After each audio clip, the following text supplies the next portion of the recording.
आइए प्रारंभ करते हैं योग दर्शन में तृतीय विभूतिपाद का अग्रिम भाग।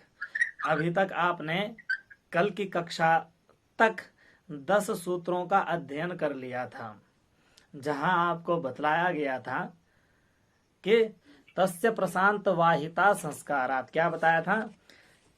तस्य प्रशांत वाहिता संस्कारात। तो हमने वहां कहा था, जब आपको पूछा था कि निरोध परिणाम का परिणाम क्या है, तो आप में से कई लोगों ने सही जवाब दिया था, केवल्य अवस्था, किसी ने समाधि कहा था। वो सारे जवाब सही थे, लेकिन केवल्य अवस्था अंतिम अवस्था है। उससे पहले केवल्य अवस्था से पूर्व कुछ और अवस्थाएं होती हैं। सूक्ष्म विज्ञान बताया गया था। ये बताया गया था कि नहीं बताया गया था आपको? तो उन्हीं सूक्ष्म अवस्थाओं की बात आगे के सूत्रों में कही गई है, जिनका संक्षेप में सार कथन करने जा रहे हैं। निरोध का परिणाम, निरोध क्या है? चित्त वृत्ति का निरोध। उस निरोध का परिणाम क्या है?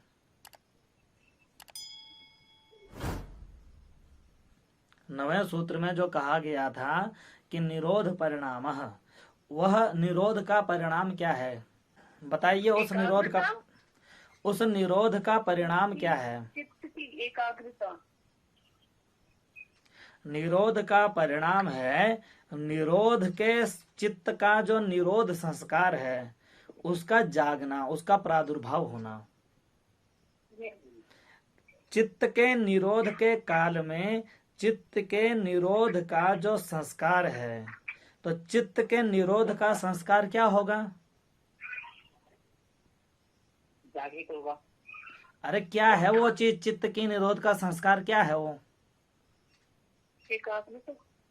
नहीं, चित्त के निरोध का संस्कार है चित्त की चंचलता की शांति, नियंत्रण।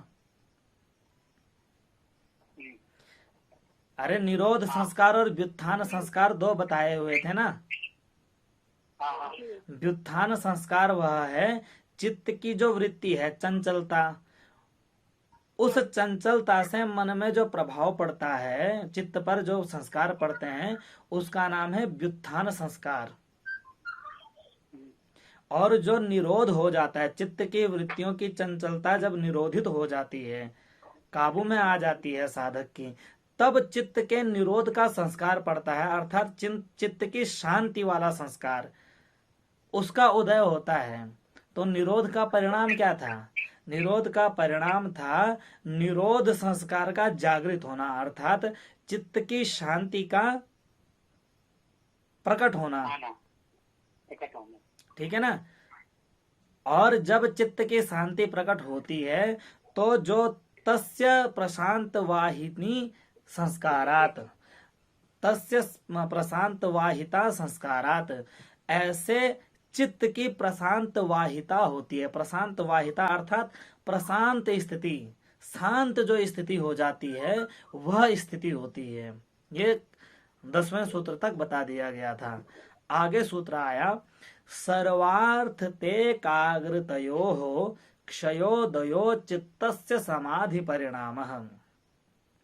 कि जब निरोध करते हैं तो निरोध के बाद आपको समाधि की प्राप्ति होती है।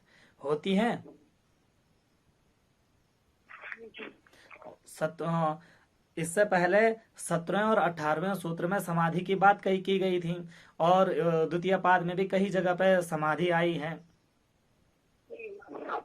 ना। तो जब चित्त की वृत्ति का निरोध होता है, तो निरोध के बाद की स्थिति समाधि की स्थिति कहलाती है। तो उस समाधि की स्थिति का परिणाम बता रहे हैं, अर्थात उसका फल क्या है। तो कहते हैं कि सर्वार्थता एकाग्रतयोः क्षयोदयो चित्तस्य समाधि परिणामः। समाधि परिणामः किम? तो समाधि परिणाम है सर्वार्थता एकाग्रता क्षयोदयः। एक का क्षय होता है, एक का उदय होता है। पूछा कि किसका क्षय होता है, किसका उदय होता है, तो कहा क्षय और उदय के लिए भी दो चीजें हैं, सर्वार्थता और एकाग्रता। जो चित्त है उस चित्त की स्थिति यह है कि वह सब अर्थों की तरफ भागती है, सब विषयों को अपना लक्ष्य बनाती है कि नहीं? तो सब प्रकार के विषयों को अपना लक्ष्य बनाने का स्वभाव ही चित्त का सर्वार्थता कहलाती है। समझ रहे हो कि चित्त का सब विषयों को अपना लक्ष्य बनाने का जो स्वभाव है, यही उसकी सर्वार्थता है।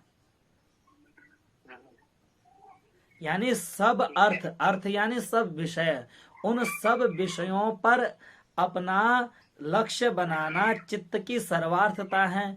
और एकाग्रता है किसी एक को अपना लक्ष्य बनाकर उस पर ध्यान धारणा समाधि करना। ठीक है ना?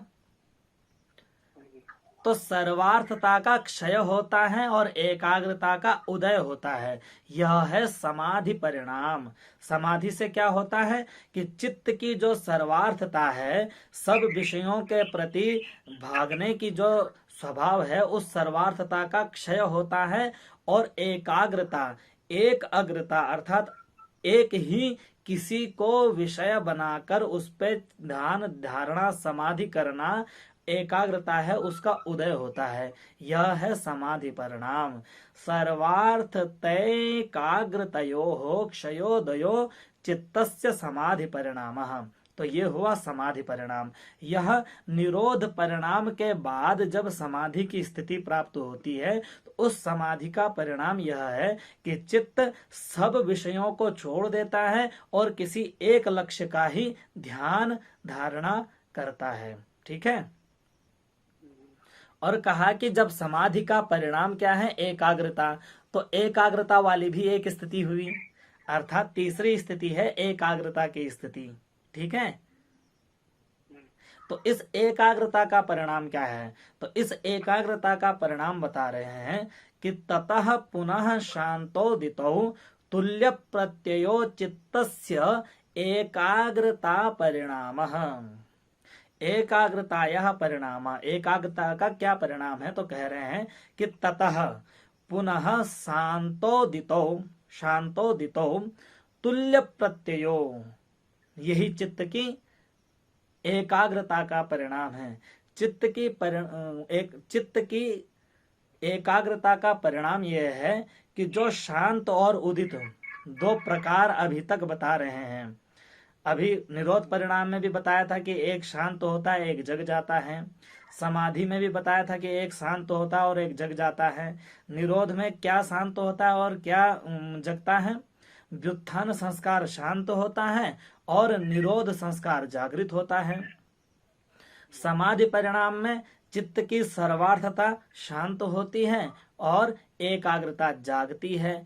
इसी प्रकार से एकाग्रता अवस्था में भी कोई शांत होता होगा, कोई जागता होगा। तो कह रहे हैं कि एकाग्रतावस्था या एकाग्रता का परिणाम वह है जिसमें न तो कोई शांत होता है और न जागता है, अथवा जो शांत होता है वही जागता भी है।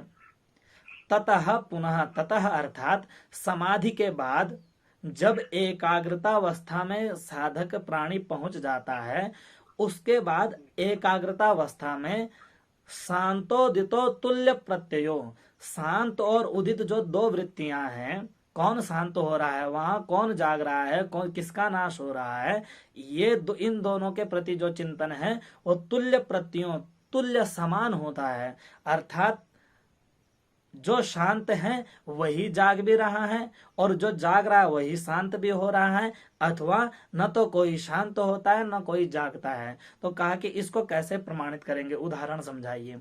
तो अभी देखिए, आपको धारणा ध्यान समाधि 3 परिभाषाएं दी गई थी नहीं दी गई थी? वहां बताया गया था कि स्वरूप शून्यम इव, क्या था वो सूत्र पूरा? स्वरूप शून्य ये है तदेव अर्थ मात्र स्वरूप शून्य समाधि। हाँ, कि तदेव अर्थ मात्र निर्भासम स्वरूप शून्यम इव समाधि। जब समाधि। इससे पूर्व ध्यान और धारणा और ध्यान की बात की गई थी। धारणा किसे कहते हैं? एक देश बंधस चित्तस्य धारणा, किसी देश अर्थात किसी विषय पर, किसी स्थान पर चित्त को बांध देना क्या कहलाता है? धारणा कहलाता है। और हाँ, उस जो विषय पर ध्येय किसे कहते हैं? ध्यान किसका नाम है? ध्यान, जो ध्यान होता है ना, तो उसका ध्येय मतलब जो अरे सूत्र बता भाई। ध्यान का तत्र प्रत्येक ज्ञानता ध्यानम। हाँ, तत्र प्रत्येकतानता ध्यानम। तत्र अर्थात वहां, उस एक जिस देश में बंधन करने को कहा है चित्त को, उस देश में एकतानता, प्रत्येकी एकतानता अर्थात आप जो सोच रहे हैं, जिसकी धारणा करते हैं, उस धारणा का एकतानता, एक तारतम्य, बार बार उसी का चिंतन मनन, इसका नाम क्या है? ध्यान है। ठीक है। और यह ऐसा ध्यान करते करते जब केवल उस वस्तु मात्र की सत्ता रह जाए और आप सब कुछ भूल जाओ, मैं हूं, कौन ध्यान कर रहा है, किसका ध्यान कर रहा है, क्यों ध्यान कर रहा है, कहाँ बैठ करके ध्यान कर रहा है, सारी चीजें याद ही न रहे आदमी, केवल ये जो जिस चीज का ध्यान कर रहे हैं केवल वो उस स्थिति को प्राप्त हो जाए। अब बताइए वहां कौन शांत है, कौन जागृत है, यह पता ही नहीं चल पाएगा, क्योंकि केवल एक रह गया है वहां। तो इसका उदाहरण हमने कल क्या दिया था कि जैसे पिसे हुए आटे को दोबारा चक्की में डालने पर आपको नया कुछ प्राप्त नहीं होगा, वही जाएगा वही आएगा, वही जाएगा वही आएगा। तो यही है शांतोदितो। जब आप स्वरूप शून्यम इव अर्थ मात्र की निर्भासना करते हैं, अर्थ मात्र की प्रतीति करते हैं, अर्थ मात्र की प्रतीति भी नहीं होती, आप तदाकार हो जाते हैं, तो ऐसी अवस्था में शांत और उदित जो वृत्तियां हैं वो तुल्य हो जाती हैं। न कोई शांत होता है न कोई उदित होता है, जो शांत हो रहा होता है वही उदित होता है। तो यह है एकाग्रतावस्था का परिणाम। आया समझ में कुछ? बहुत अच्छा, बहुत अच्छा। तो ये कह रहे हैं कि इस तरह से आपको एकाग्रता का परिणाम बता दिया गया। उसके बाद अगला सूत्र है, एतेन भूतेन्द्रियेषु धर्म लक्षण अवस्था परिणामा व्याख्याता। इस प्रकार से भूतेन्द्रियेषु, समस्त भूतों में और समस्त इंद्रियों में धर्म लक्षण अवस्था परिणाम व्याख्या कर दिए गए। अर्थात इस अभी तक का जो व्याख्यान किया गया है, निरोध परिणाम रूप व्याख्यान हो या समाधि परिणाम रूप व्याख्यान हो या एकाग्रता परिणाम रूप व्याख्यान हो, इन तीनों व्याख्यानों में और ध्यान धारणा समाधि से लेकर के यहाँ तक के व्याख्यान में भूतेंद्रियों, किसी भी भूत का, भौतिक पदार्थ का, किसी प्राणी का, और इंद्रियों का, उसमें स्थित इंद्रियों का धर्म परिणाम बता दिया गया, लक्षण परिणाम बता दिया गया और अवस्था परिणाम बता दिया गया। ठीक है। धर्म परिणाम है निरोध परिणाम, समझ सकते हैं उस तरह। वैसे यह विस्तृत व्याख्या है, कभी विस्तार से इस पर अध्ययन चिंतन मनन करके बताएंगे। समझने के लिए फिलहाल समझ लीजिए, धर्म परिणाम क्या हुआ? निरोध परिणाम, क्योंकि चित्त की वृत्ति ही चित्त का धर्म है। तो उस चित्त की वृत्ति के निरोध का जो परिणाम है वह हुआ उसका निरोध धर्म परिणाम। और लक्षण परिणाम वह समाधि है, समाधि परिणाम। वैसे लक्षण निरोध परिणाम भी है। ये जो निरोध परिणाम है वह धर्म परिणाम भी और लक्षण परिणाम भी हो सकता है, और हो सकता नहीं है, अवस्था परिणाम भी है, क्योंकि वह भी एक अवस्था है। तो वो जो है धर्म परिणाम, लक्षण परिणाम और अवस्था परिणाम तीनों हैं। इस प्रकार से जो समाधि परिणाम है वह धर्म परिणाम, लक्षण परिणाम और अवस्था परिणाम तीनों हैं, क्योंकि जो समाधि है वह धर्म भी है, अवस्था और अवस्था भी है, लक्षण भी है। चित्त का जो कार्य है वही उसका धर्म है, और अवस्था, तीनों अवस्थाएं ही हैं। एक चित्त की वृत्ति के निरोध वाली अवस्था है, एक जब चित्त की वृत्ति का निरोध पक्का होने लगे तब समाधि की प्राप्ति होती है, तो वह समाधि भी एक अवस्था है। समाधि जब संयमित होने लगे, दृढ़ होने लगे, तो समाधि के दृढ़ होने पर एकाग्रता की प्राप्ति होती है। वह एकाग्रता भी क्या है? एक अवस्था है। तो उसका जो परिणाम है ये सब के सब बता दिए गए आपको, ठीक है। जी तो ये हुआ 13वां सूत्र। उसके बाद आया कि शांतो, अभी जो बात कही गई है ना कि धर्म, लक्षण और अवस्था, अब यहाँ पे धर्म के, जो धर्म होता है उसका कोई धर्मी होता है, तो कह रहे हैं धर्मी किसे कहते हैं, धर्मी की परिभाषा बता रहे हैं कि शांतोदिता व्यपदेश्य धर्मानुपाति धर्मी। शांत, शांत यानी जो सो गया है, उदित माने जो प्रकट हो गया है, अव्यपदेश्य जिसको कहा नहीं जा सकता उसको कहते हैं अव्यपदेश्य। इन तीनों में धर्मानुपाति, इन तीनों धर्मों में रहने वाला जो कोई है वह है धर्मी, ठीक है। जी शांत, शांत का तात्पर्य है जो बीत गया है, जो सो गया है, जो चला गया है, वह कौन है? भूतकाल, ठीक है। उदित जो प्रकट हो गया है, जो प्रकट है वह समक्ष है। वह समक्ष कौन होता है? वर्तमान काल उदित होता है, ठीक है। अव्यपदेश्य जिसको कहा नहीं जा सकता, तो कहे उसी को नहीं जा सकता जो हमने देखा नहीं है। तो जो देखा नहीं है वो देखो प्राचीन भी होता है, लेकिन यहाँ प्राचीन कुछ प्राचीन तो हमने देखा ही होता है, कुछ भूत तो हमने देखा ही होता है ना, लेकिन जो भविष्य है वो तो बिल्कुल भी नहीं देखा है। तो अव्यपदेश्य भविष्य काल का सूचक है। तो भूत, वर्तमान, भविष्य, इन तीनों कालों में रहने वाला जो है उसका नाम है धर्मी, ठीक है। जी तो अतीत, वर्तमान और भविष्य में व्याप्त जो है आधार वह धर्मी है, और उसके जो कुछ गुण हैं जो उसके जिसमें रहता है वो सब धर्म है। तो अतीत, वर्तमान और भविष्य ये तीनों के तीनों धर्म हैं, ठीक है ना। जी ये धर्मी की परिभाषा बताई। अब कहा कि क्या कहते हैं, ये तीनों के तीनों परिणामों में अंतर कैसे हुआ? निरोध परिणाम, समाधि परिणाम, एकाग्रता परिणाम, ये तीनों के तीनों के परिणामों में अंतर कैसे हुआ? क्योंकि हमने तो क्या सोचा कि चित्त वृत्ति के बाद योग होता है और योग के बाद आपको कैवल्य की प्राप्ति हो जाती है, तो ये तीन कैसे आ गए? तो कहा कि परिणामों में अंतर इसलिए आता है क्योंकि क्रम में यदि अंतर हो तो उसका परिणाम में भी अंतर आ जाता है, ठीक है। उदाहरण क्या दिया था हमने? जैसे हमने कहा था कि आप कहीं जा रहे हैं, तो आप जहां जा रहे हैं वो आपका अंतिम उद्देश्य है। तो आप वहां जब पहुंचते हैं तो वहां पहुंचने का परिणाम जिस चीज के लिए गए थे, जो आपको प्राप्त हुआ वो हुआ, लेकिन वहां पहुंचने से पहले बीच में कई क्या आते हैं, कई विश्राम स्थल आते हैं या कई चीजें आती हैं।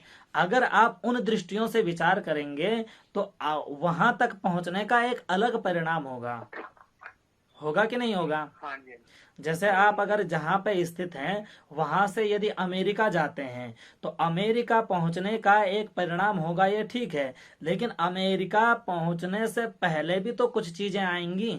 तो उन तक पहुंचने के यदि परिणामों पे विचार करेंगे, तो जैसे आपने अमेरिका जाना है तो अमेरिका जाने का जो परिणाम है वह तो परिणाम है ही, लेकिन अमेरिका पहुंचने से पहले भी तो कई चीजें आती हैं बीच में, कई शहर आएंगे, कई विश्राम स्थल आएंगे। तो उनका भी परिणाम यदि सूक्ष्म रूप से जानना हो, किसी ने पूछा कि वहां क्या मिला, तो उसका परिणाम भी तो अलग होगा ना।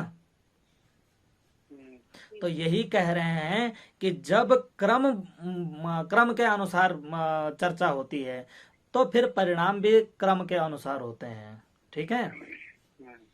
तो क्रमान्यत्वम परिणाम अन्यत्वे हेतु, जो परिणाम अन्य हो गए, निरोध परिणाम अलग हो गया और समाधि परिणाम अलग हो गया, एकाग्रता परिणाम अलग हो गया, यह परिणाम इनका परिणाम अलग क्यों हो गए? क्यों? क्रमान्यत्वम, क्योंकि ये क्रम बन गया अलग अलग। तो क्रम जब अलग हो जाएंगे तो क्रम का परिणाम भी अलग हो जाएगा। ये जो निरोध है और समाधि है और एकाग्रता है, यह योगावस्था से पूर्व की अवस्थाएं हैं, लेकिन सूक्ष्म अवस्था, बहुत ज्यादा अंतर नहीं है इनमें। इसलिए जब हमने आपको निरोध परिणाम का परिणाम पूछा था तो हमने कैवल्य उत्तर दे दिया था, क्योंकि वो स्थूल रूप से परिणाम है और उसके बाद तुरंत साधक को कैवल्य अवस्था की प्राप्ति होने की संभावना रहती है, ठीक है ना। लेकिन हमने उसमें भी सूक्ष्म अंतर कर दिया, निरोध को अलग कर दिया, समाधि को अलग कर दिया, एकाग्रता को अलग कर दिया। तो यदि हमने उसमें क्रम बना दिए हैं तो उनका परिणाम में भी अंतर करना पड़ेगा, ठीक है ना। तो ये अंतर क्यों हुआ है? क्योंकि क्रम बने हैं। तो क्रमान्यत्वम परिणाम अन्यत्वे हेतु, क्रम का अन्य हो जाने पर परिणाम भी तीनों में बदल जाता है। इसीलिए निरोध परिणाम निरोध संस्कारों का जगना हुआ है, समाधि परिणाम एकाग्रता का जगना हुआ है, और एकाग्रता का परिणाम क्या हुआ है? शांत और उदित एक अवस्था वाले रह जाते हैं, ये अन्य हुआ है। क्लियर हुआ? तो क्रमान्यत्वम परिणाम अन्यत्व हेतु, ये 15वां सूत्र हुआ, ठीक है। तो कहा है कि परिणाम त्रय संयमात अतीतान परिणाम त्रय संयमात अतीतानागत ज्ञानम, परिणाम संयमात अतीतानागत ज्ञानम। अगर आप तीनों परिणामों में संयम कर लेते हैं, निरोध परिणाम में, समाधि परिणाम में और एकाग्रता परिणाम में संयम कर लेते हैं। संयम का मतलब है सिद्धि, सिद्धि का मतलब है स्वाभाविक रूप से उन चीजों में पहुंच जाना। एक चीज होती है कि हम परिश्रम करके पहुंचते हैं, एक हम जब उसमें अभ्यस्त हो जाते हैं तो वह स्वाभाविक हो जाता है। तो हम अभ्यस्त हो जाएं, निरोध परिणाम में अभ्यस्त हो जाएं, समाधि परिणाम में अभ्यस्त हो जाएं और एकाग्रता परिणाम में अभ्यस्त हो जाएं। जब हम तीनों परिणामों में अभ्यस्त हो जाएंगे, उनका संयम कर लेंगे, तो उसका फल क्या है कि अतीत अनागत ज्ञानम। तो ऐसे साधक को, ऐसे प्राणी को अतीत और अनागत का ज्ञान हो जाता है। वह जान जाता है कि अतीत में क्या हुआ था और भविष्य में क्या होने वाला है, ठीक है। तो परिणामत्रय संयमा, तीनों परिणामों में यदि संयम कर लेते हैं, अतीत और अनागत का ज्ञान हो जाता है, अतीतानागत ज्ञानम, ठीक है। सूत्र का अर्थ लग गया। पूछा कि वर्तमान का ज्ञान क्यों नहीं कहा? अतीत अनागत ज्ञानम, अतीत का हो जाता है, अनागत का हो जाता है, वर्तमान का कौन करवाएगा? बताइए, उत्तर दीजिए। क्योंकि हम वर्तमान में ही है ना, अरे वर्तमान में तो हम हैं ही, तो वर्तमान का ज्ञान तो साक्षात हो ही सकता है, ठीक है ना।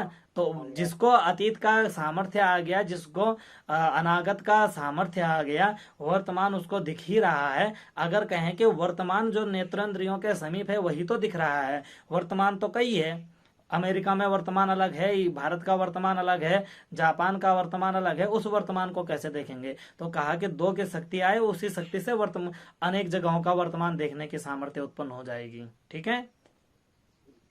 समझ रहे हैं ना? हाँ, ठीक है। तो ये हुआ परिणामत्रय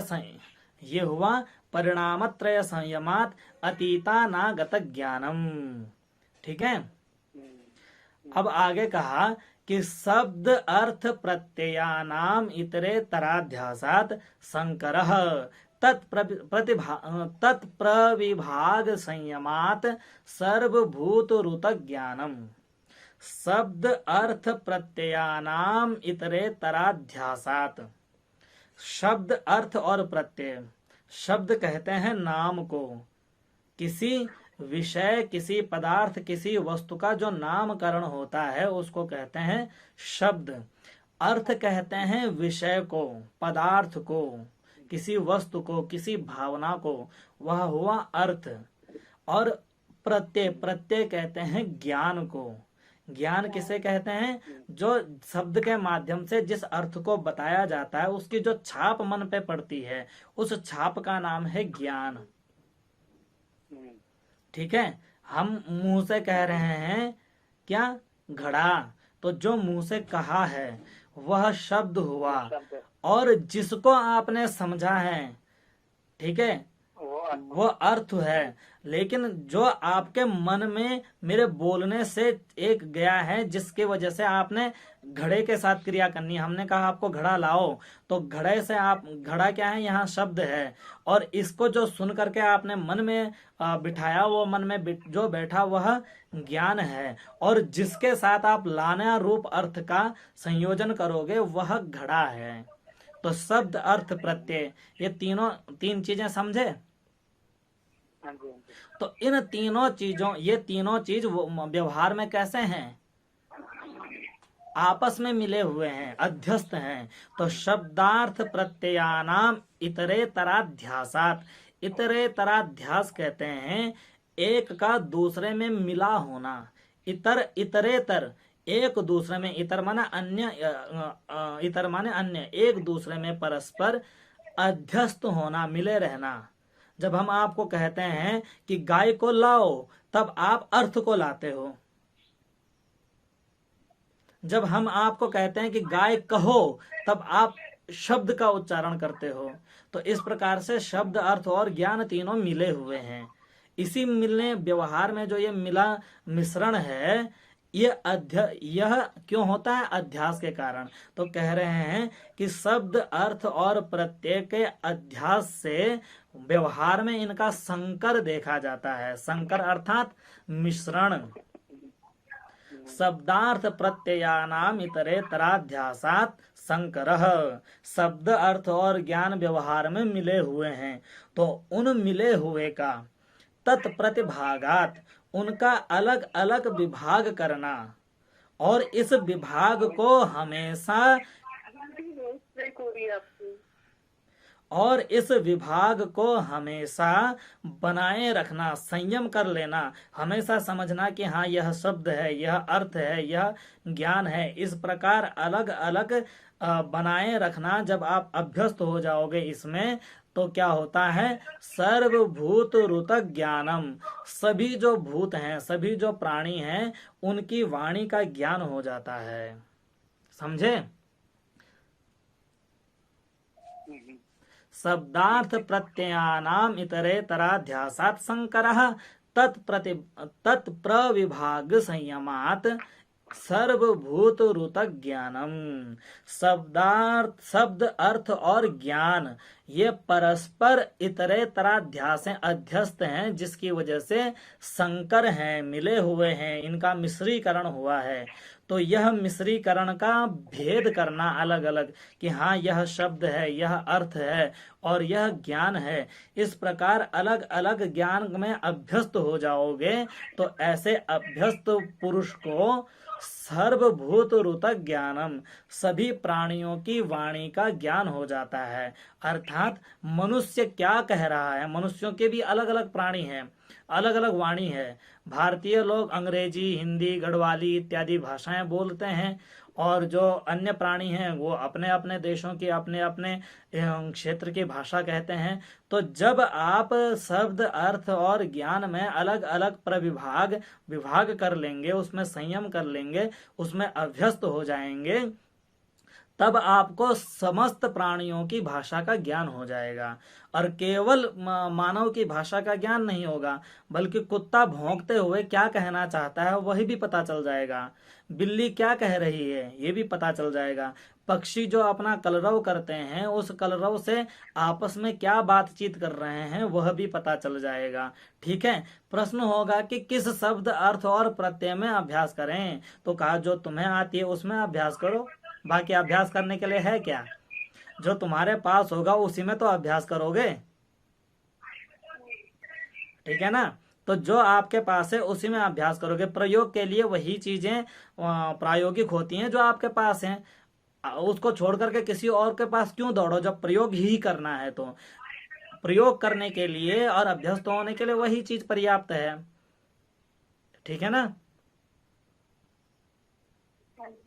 तो ये हुआ शब्दार्थ ज्ञान प्रत्ययानाम इतरेतराध्यासात शंकरः तत्प्रविभाग संयमात सर्वभूत रुत ज्ञानम। 17वां सूत्र। 18वां सूत्र था प्रत्ययस्य परचित्त ज्ञानम। ठीक है। और जब आप इस प्रकार से संयम कर लेते हैं, अभ्यस्त हो जाते हैं, शब्दार्थ ज्ञान, शब्द अर्थ और ज्ञान में अभ्यस्त हो जाते हैं, उससे एक फल और निकलता है।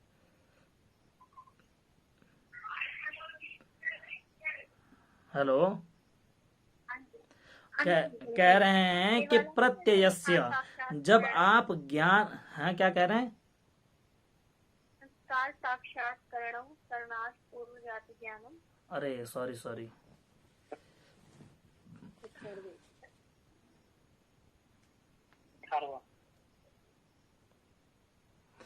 कह रहे हैं कि संस्कार साक्षात्करणात्, जब आप ज्ञान करते हैं, कुछ भी अनुभव करते हैं, तो आपके मन में संस्कार पड़ते हैं कि नहीं?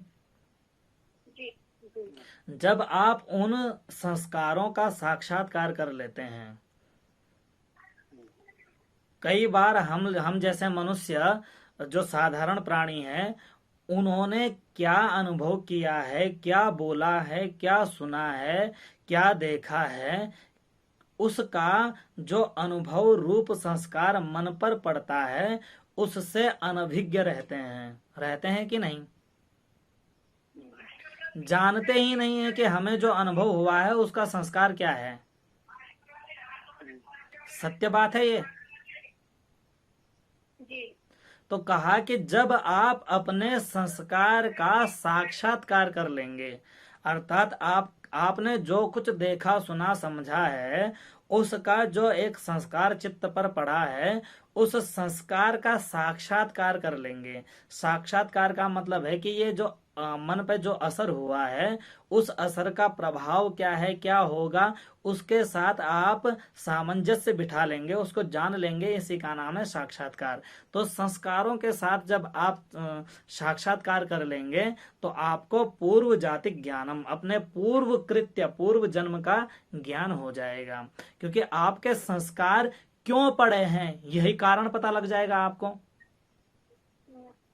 समझ रहे हैं?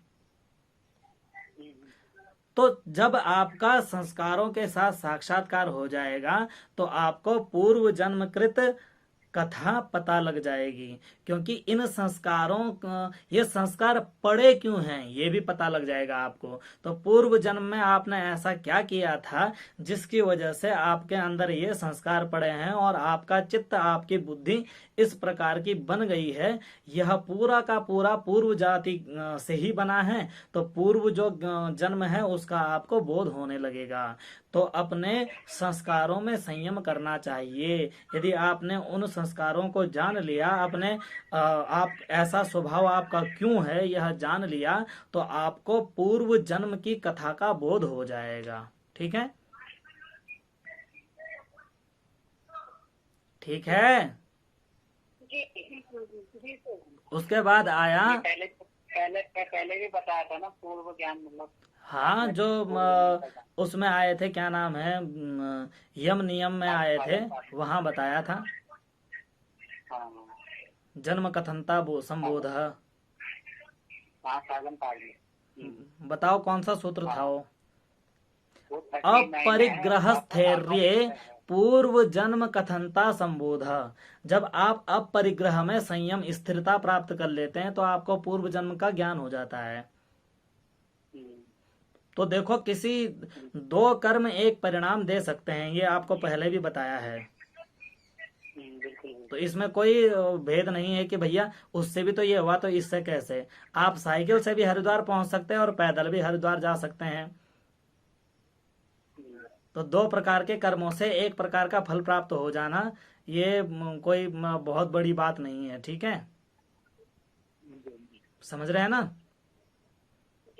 अरे कुछ लोग फोन के माध्यम से पढ़ें या कोई ऑनलाइन जो यूट्यूब और क्या नाम है गूगल मीट या किसी और प्लेटफॉर्म से पढ़ें, उद्देश्य तो उनका एक ही हो जाता है ना।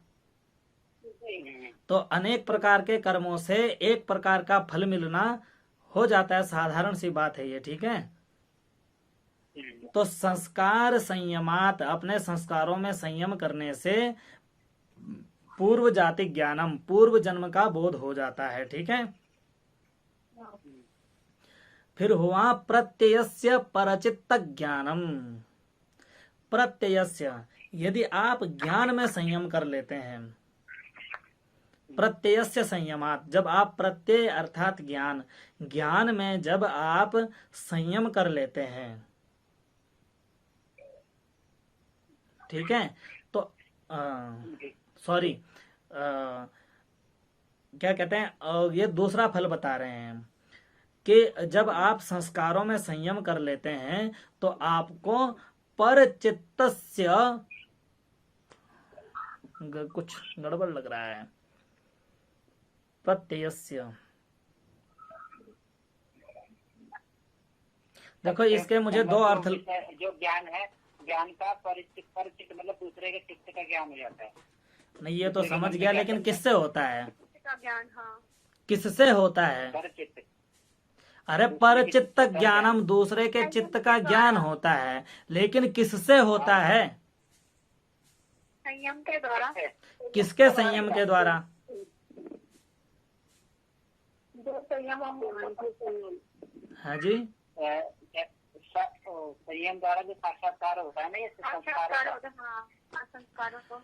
अब मेरी सुनो, ठीक है। हाँ।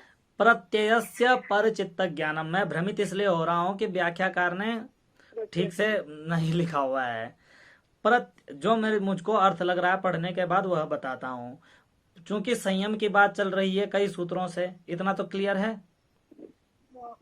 तो प्रत्ययस्य संयम, ये अर्थ आ सकता है कि यदि आप ज्ञान में संयम करते हैं, आपको कुछ ना कुछ ज्ञान तो होता है ना, उस ज्ञान में जब आप संयम करते हैं, अभ्यस्त करते हैं, उस ज्ञान को परखते हैं कि इस ज्ञान का तात्पर्य क्या है, इस ज्ञान से क्या होगा, इस ज्ञान से मतलब जो कुछ भी उसका तात्विक ज्ञान करते हैं, तो उस ज्ञान में संयम करने से परचित्त ज्ञानम, दूसरे के चित्त का ज्ञान हो जाता है।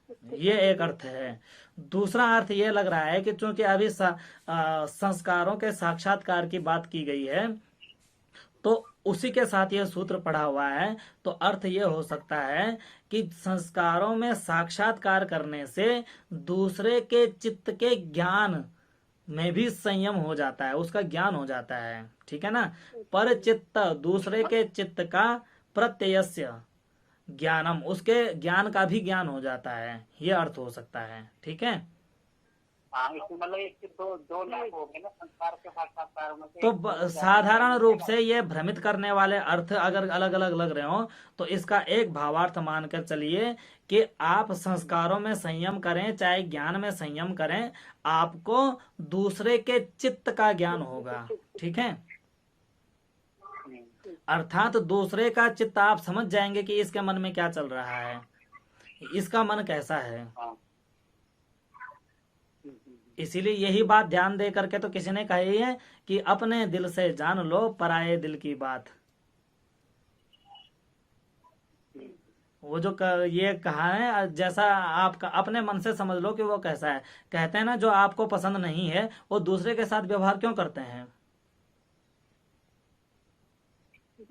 क्योंकि मन तो सबका एक जैसा है। हम जिस समाज में रहते हैं उस समाज की सारी चीजें एक जैसी हैं। जो आपको पसंद आता है वैसा ही पसंद दूसरे की भी होती है, भले वो वही पसंद ना करे लेकिन पसंद उसकी भी होती है। और जैसे आपको आपकी पसंद को गाली दे करके ठेस पहुंचती है, उसी प्रकार से उसकी पसंद को छेड़खानी करने से उसे भी ठेस पहुंचती है। तो प्रत्ययस्य परचित्त ज्ञानम, यदि आप संस्कारों में संयम करते हैं या ज्ञान में संयम करते हैं, तो जब आप अपने ज्ञान के साथ संयम करेंगे तो आप समझ जाएंगे कि मुझे क्या है, कैसा है। तो इस चीज को जब समझेंगे तो आप दूसरे का मन भी जान जाएंगे कि दूसरे के साथ भी ऐसा नहीं करना, उसका मन भी ऐसा है, उसको भी, तो दूसरे के चित्त का ज्ञान हो जाता है। ठीक है। तो प्रत्ययस्य परचित्त ज्ञानम, प्रत्ययस्य परचित्त ज्ञानम, जब आप संस्कार करते हैं ज्ञान में या संस्कारों में तो आपको दूसरे के मन का ज्ञान हो जाता है। ठीक है। अब ये एक महत्वपूर्ण बात बता रहे हैं कि जब आप परचित्त ज्ञान कर लेते हैं तो परचित्त ज्ञान करने से उसके नियंत्रण की क्षमता आप में नहीं आती। इस बात को ध्यान रखना। इसी बात को स्पष्ट कर रहे हैं अगले सूत्र से। ठीक है। तो अगला सूत्र है कि न च सालंबनम तस्या विषयी भूतत्वात्, न च सालंबनम तस्या विषयी भूतत्वात्, न च सालंबनम, उसका आलंबन नहीं बन जाता। सालंबन अर्थात आपने अगर किसी दूसरे के चित्त का ज्ञान कर लिया है तो उसके चित्त को आप वश में नहीं कर सकते। यह मत समझिए कि आपने उसके चित्त को समझ लिया है तो उसका वशीकरण कर डालेंगे। देखो, आप वशीकरण कर सकते हैं। कैसे? कि जब आपने उसका चित्त कर लिया तो उसके सामने बैठ करके उसके मन के अनुसार की बातें कीजिए, वो अभी वही वही करने लगेगा जो। लेकिन इसका मतलब है आपने उसको बहकाया है, लेकिन उसको आप बैठे बैठे उसको चलवा दोगे, ऐसा नहीं हो सकता। अंतर समझना। ठीक है। तो कह रहे हैं कि आपने परचित्त ज्ञान कर लिया है, जो उस परचित्त ज्ञानम से उसका मन का नियंत्रण आपके हाथ में नहीं आ जाएगा। ध्यान देना। उसका मन क्या सोच रहा है, उसका मन कैसा है, उसका मन कहाँ कहाँ दौड़ रहा है, इसका ज्ञान तो आपको हो सकता है, लेकिन उसका मन का कंट्रोल आपके हाथ में नहीं आएगा। आप चाहें कि मैं उसका कंट्रोलर भी बन जाऊं, नियंत्रक भी बन जाऊं, ऐसा नहीं होगा। कहा कि क्यों नहीं होगा? जब हमने जान लिया है तो वश करने की क्षमता भी आ सकती है। कहा आ सकती है, वो एक अलग विषय है, लेकिन आ ही जाएगी ये नहीं है। बोला क्यों? तो कहा कि न च सालंबनम, उसका आलंबन आप नहीं बन सकते। कहा क्यों? कि तस्य अविषयी भूतत्वात्। ठीक है। कि उसका चित्त आपका विषयी भूत नहीं है। आपका चित्त आपका विषय है, आपके चित्त पर आपका नियंत्रण हो सकता है, उसके चित्त पर उसका नियंत्रण है। तस्य अर्थात पर चित्तस्य, उस पर चित्त का विषयी भूत आपका चित्त नहीं है। आपका ज्ञान रूप विषय है जरूर, लेकिन नियंत्रण रूप विषय आपका नहीं है। नियंत्रण रूप विषय उसका है जिसका वह चित्त है। समझ रहे हैं? तस्या विषयी भूतत्वात्, तस्य अर्थात पर चित्तस्य, उस दूसरे का जो चित्त है, उस दूसरे के चित्त का विषयी भूत आपका चित्त नहीं है। आपका चित्त आपका विषयी भूत है, लेकिन उसका चित्त किसका विषय है? उसी का विषय है। अर्थात उसके चित्त पर अधिकार किसका है? उसी का अधिकार है। वो चाहेगा, वो अगर मन से चाहेगा लड्डू खाना कि यार मुझे लड्डू खाना है, मुझे रसगुल्ला खाना है, यार मैं ना प्रोफेसर बन जाता तो कैसे होता, यार ना प्रोफेसर बन के क्या करना है, भिखारी बढ़िया है, किसी को शक भी नहीं होता, जो चाहे वो कर लो, घूम लो, फिर लो, खा लो, मौज मना लो, कौन पहुंचने वाला है। तो ये जो इस प्रकार का जो अलग अलग जगह दौड़ना, वो उसका कंट्रोल रहेगा। आप ये जान सकते हैं कि वो जो जो सोच रहा है उस पर आपका भी, यानी आप केवल उसके सीसीटीवी कैमरा बन सकते हो। आप उसके मन पर ध्यान रख सकते हो, उसका जान सकते हो, लेकिन उस पर नियंत्रण भी आप कर दें ऐसा नहीं होगा। ठीक है। तो न च तत्सालंबनम तस्या विषयी भूतत्वात्। ठीक है। वह ज्ञान का, वह जो परचित्त ज्ञान है, उस ज्ञान का, ठीक है, कंट्रोलक आप नहीं बन सकते। ठीक है।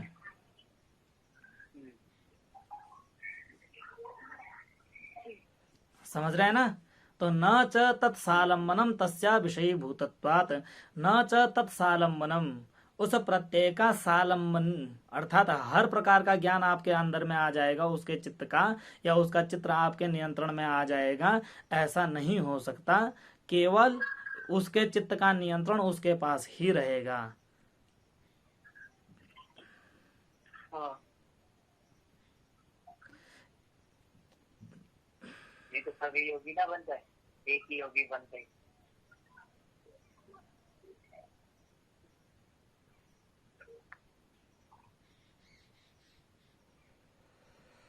अब तो यहाँ कोई तो इस प्रकार से 20 सूत्र तक के कक्षा समाप्त होती है। हमें इजाजत दीजिए। नमस्कार।